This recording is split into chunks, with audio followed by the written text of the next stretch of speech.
Media absolutely gets your name out there, and it opens doors that you may never have dreamed of. It builds your credibility, your reputation, your trustworthiness. It's, your I'm legit stamp. But the paycheck, that usually comes after you know how to work that exposure and leverage it and turn it into something valuable. Think about it like this. Media is the front door. It's the welcome mat that invites people in and shows that you're real. But once you step inside, the house is filled with opportunities, kind of like furniture in your home. Some pieces are exactly what you need and fit your style perfectly, while others, they're not a match at all, and maybe you should think about donating them. Your job is to walk through that house, evaluate what works for you, and bring those pieces into your life. The relationships you nurture, the value you provide, the partnerships that you create, and the income streams that you decide you want to pursue. Media opens the door, but what you do inside is really what matters. Well, hey there. Welcome to Media Savvy, the podcast that gives you a behind-the-scenes look at what it takes to get noticed by media and become the go-to expert that they keep coming back to. I'll be sitting down with successful writers, producers, and entrepreneurs to learn the tools and tactics they use to build their reputation and in turn boost their business. I'm your host, Taub-Dix, and I've been working with top-tier media outlets for more than 30 years, anywhere from traditional print publications to online and social platforms. And I'm sharing my nutrition guidance without gimmicks. But you don't have to be a dietitian for this podcast to speak to you. Through my one-to-one conversations, you'll learn how to build a strategy to get your name in the news and establish yourself as an authority in your field, no matter what the industry. With Media Savvy, I'm on a mission to inspire, motivate, and empower you to have the confidence and tools you need to shine in the spotlight. Are you ready? Let's get Media Savvy.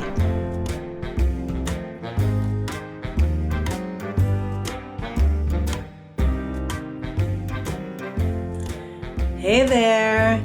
Welcome back to the Media Savvy podcast. I'm Taub-Dix, and today we are diving into something that I know is on your mind. Even if you don't always say it out loud, we are talking about the money side of media. So being featured in media can be a huge boost to your ego. We know that. And hey, that feels amazing. But let's be real. Ego doesn't pay the rent. It can't buy groceries. And it sure doesn't put food on the table. I get it. Talking about money can feel a little awkward or even taboo. But here's the thing. Everyone wants to know how to make money with media. How do you actually do that? Maybe you've landed a TV interview, or you got quoted in a story, or maybe you thought, okay, that's great, but now what? Your bank account didn't exactly get the memo. Or maybe you're even thinking about getting into media, but you're not sure how to turn those moments into money. If you think that sounds like you, then stick around because we're going to be breaking it all down. And although it all seems glamorous, being featured in media isn't just a shine in the spotlight. And don't get me wrong, I love when my clients tell me that they saw my name in a magazine or they saw me on TV while they were working out at the gym. Who wouldn't love that? But working with media is way more than that. It's a magnet that can pull in brand deals, consulting gigs, paid speaking invitations, all sorts of income streams that you might not even have thought about yet. But it takes a little strategy to turn those moments into money. And wait a second, before I dive any deeper, I have to call this out because this is something that drives me absolutely crazy, and I think it's important to talk about it right up front. And I don't want to forget to mention it to you. I don't know if this ever happened to you, but I get pitched all the time by random PR firms claiming they could, in quotes, get me featured in media for just a mere $700 a feature. $700? Really? First of all, they clearly don't know me at all. I land hundreds of top-tier media features every year. No exaggeration. Media is calling me every week for stories, without an agent, without a publicist, and without a PR agency for sure. So if you've ever seen pitches like this, let me save you some trouble. Don't fall for it. You don't need to pay a penny to get your name in the news. It's not about handing money to some stranger. It's about strategy, preparation, and showing up the right way. And here's a mindset you really need to embrace. If you're doing media the right way, you should be getting paid for your time, your expertise, and your value, not paying someone else to get you in the spotlight. That's the mindset shift that we're going to focus on today. It takes building relationships, knowing how to pitch, having a clear message, and understanding just what editors and reporters really want. That's a secret sauce. And yes, we're breaking it down in this episode because this is something that my clients always ask me about. How do I get in the news? How do I get paid for this? This isn't just for fun. So before we jump in, there's just another myth that I want to clear up that I also hear all the time. And that's the idea that if you get media exposure, the money will just follow. But that's not exactly how it works. Media absolutely gets your name out there, and it opens doors that you may never have dreamed of. It builds your credibility, your reputation, your trustworthiness. It's, your I'm legit stamp. But the paycheck, that usually comes after you know how to work that exposure and leverage it and turn it into something valuable. Think about it like this. Media is the front door. It's the welcome mat that invites people in and shows that you're real. But once you step inside, the house is filled with opportunities, kind of like furniture in your home. Some pieces are exactly what you need and fit your style perfectly, while others, well, they're not a match at all, and maybe you should think about donating them. Your job is to walk through that house, evaluate what works for you, and bring those pieces into your life, the relationships you nurture, the value you provide, the partnerships that you create, and the income streams that you decide you want to pursue. Media opens the door, but what you do inside is really what matters. So what does that look like in real life? How do you actually make money from media? Well, there's a bunch of ways. Some of you may already know, and some of these things may actually surprise you. For example, have you ever heard of satellite media tours? They're better known as SMTs or radio media tours. Yeah, you guessed it. Those are called RMTs. These gigs involve doing several interviews. Yes, several. Well, I've done up to 35 interviews in one day with TV and radio stations across the country, often on behalf of a brand. And we could talk more about satellite media tours if you're interested in another podcast. But this is so important because you get paid handsomely, thousands of dollars for just that one day, for your time, your expertise, and the credibility that you bring to that brand. But understand that even though your events happen in one day, it could take months of preparation for you to get there. These gigs create the most stress and the most excitement. But they'll also probably be among the most lucrative items in your statement of work with a brand. Or maybe you're just more comfortable in the kitchen. Well, then recipe development for brands is a fantastic way to monetize media connections. Brands often look for reliable experts to create recipes that look delicious and fit their messaging. You don't have to be a professional chef. You just need to be someone who can create delicious recipes that are easy to follow and then include the food in the brand's portfolio. And if being on camera isn't your thing, don't worry. There's plenty of behind the scenes work that pays well, like consulting with brands on their messaging, reviewing content, or helping them figure out how to position their products. You're basically the brain, the voice, and the credibility of the brand. And that is so incredibly valuable to them, especially if you are a professional that also has credentials and that you're not just an influencer, in air quotes. Another great way media opens doors is through webinars and speaking gigs. Once you've been featured or quoted, people see you as the expert and they want to hear from you more often. They'll pay you for that knowledge, whether it's online or in person. After the pandemic, I had to shift all of my scheduled media activities like SMTs and desk sides and morph them into webinars or Zoom calls. And another thing that you could do to make money with media is social media posts. Yeah, that's absolutely a thing. And here's the kicker.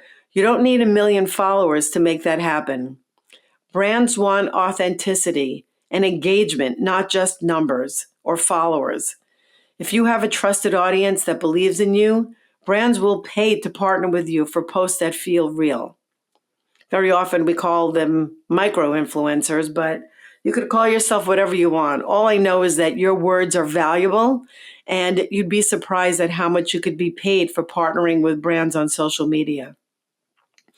Writing gigs is another route, whether it's creating blogs, newsletters, ebooks, or recipes for brands. They want science-based voices that could speak in a language of their audience. You could post on your website or on their sites. And sometimes media features lead to sponsored editorial opportunities. One quote in a story or a series of stories can snowball into a full paid contract, or you could become a contributor for that site. Now, I know what you're thinking. Okay, Bonnie, that sounds great, but how much does all of this pay? The truth is, there's no one size fits all answer. What you earn depends on a few key things. First, your experience. If you've done a bunch of interviews and know your way around media brands, then you will be seen as low risk and pay more for that peace of mind. But even if you're just starting out, you could still set rates that reflect your unique experience, especially if you have a niche or a special angle. Then there's your specialty. Some topics are hotter than others, like sports nutrition, gut health, or pediatrics may attract a bigger budget because they're high in demand. Your audience reach and platform matter, but not just by numbers. It's really about influence. Do people trust you? Do they engage with your content? Do you have a newsletter where you could write a blurb about the brand and get paid for that? Do you have a podcast or a loyal social media following? Brands pay for trust and connection as much as visibility. But I'm not going to lie to you. If you're trustworthy, charismatic, relatable, and you have a huge following, you could certainly command a higher price. And the brand size also matters. Big brands usually have bigger budgets, but can be more demanding and have more layers of approval.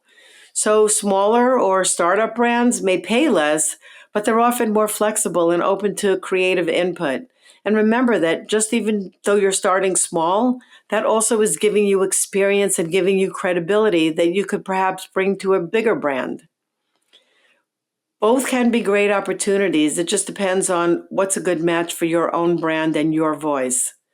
And yes, where you live and work also plays a role too. A media expert in New York or LA might see different market rates than someone in a smaller town because of cost of living and media market size. But the rise in remote work and digital media has really leveled that playing field more than ever. Plus, it's easier to get a regular gig in a smaller market, and that's a great way to get TV experience, build your credibility, and build your reputation as a media pro. So here's the bottom line. It's not all about a big following that brings bucks. What you need is the right positioning, confidence, and the ability to own your value. When you speak clearly, credibly, brands will trust you, and they'll pay for those attributes. Let me share a little secret from my clients' journeys. I've seen people start with one quote in an article, and then move on to a paid campaign, then on to long-term consulting contracts. I've done this myself. Others start with a podcast interview, which leads to webinar requests, then paid content creation for brands, even ones they never even pitched. And that is an awesome feeling when a brand actually comes to you. I can't tell you how great it's been to open up my emails and then see a subject line that says, "We'd love to collaborate with you." Just wait till you get that kind of message. It's really incredible. Okay, so how do they get these brands to come to them? It's because they didn't treat media like a one-hit wonder. They repurposed their quote. They shared it. They leveraged it in conversations. And most importantly, they owned their worth and asked for what they deserved. I actually want to say that again. They owned their worth and they asked for what they deserved. If you do a social media campaign because a brand sent you a sample of crackers, then you're selling yourself short. In fact, you should ask for more than you deserve to give yourself room to negotiate down when you have a contract. And speaking of negotiating, I know I mentioned this in another podcast. Actually, I probably have mentioned this in several podcasts, but it's worth discussing this when money matters. As you know, my husband has been my attorney for the past 30-something years, and he's also legal counsel for so many RDs because no one knows about the legal aspects of our profession better than him. He's always taught me, don't negotiate against yourself. So remember to ask the PR firm or the brand what their budget is like before you offer to tell them what rate you're looking for. You'd be surprised. I've been offered way more money than I would have asked for so many times, more times than I could remember, just by saying, what is your budget like for this project? So what could you do the next time you want to turn media into money?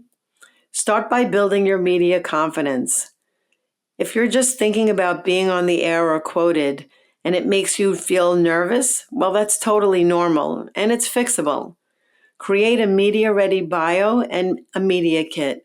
Check out episode number 24 of this Media Savvy podcast because it'll teach you all about what should go into your media kit and what I really think that you should leave out. You don't need a publicist, but you do need to look polished and ready to roll. Map your messaging to your business goals.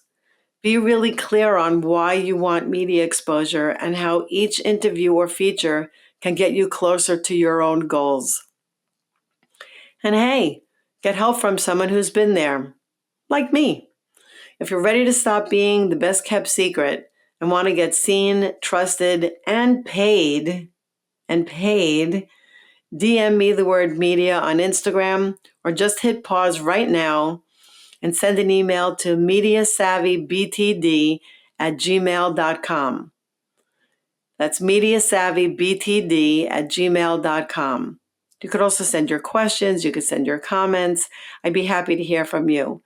But being wanted by media is so exciting, and I want you to reap all the financial benefits as well. Thank you so much for tuning in today. I hope that this has helped inspire you and sparked you to be motivated to go out there and get what you deserved. I really appreciate it if you leave a comment or if you share this podcast with a friend. Your words mean so much to me. They help me to create content for you. They help me to get kind of a pat on the back to know that I'm in the right direction with what you want to hear. So please, if you haven't left a review yet or a comment, please follow along. I hope that you'll subscribe to the show. Don't forget to follow me on Instagram @BTD Media. That's where the conversation keeps on going. And until next time, remember, you're looking mighty media savvy today. Okay, friends, see you soon.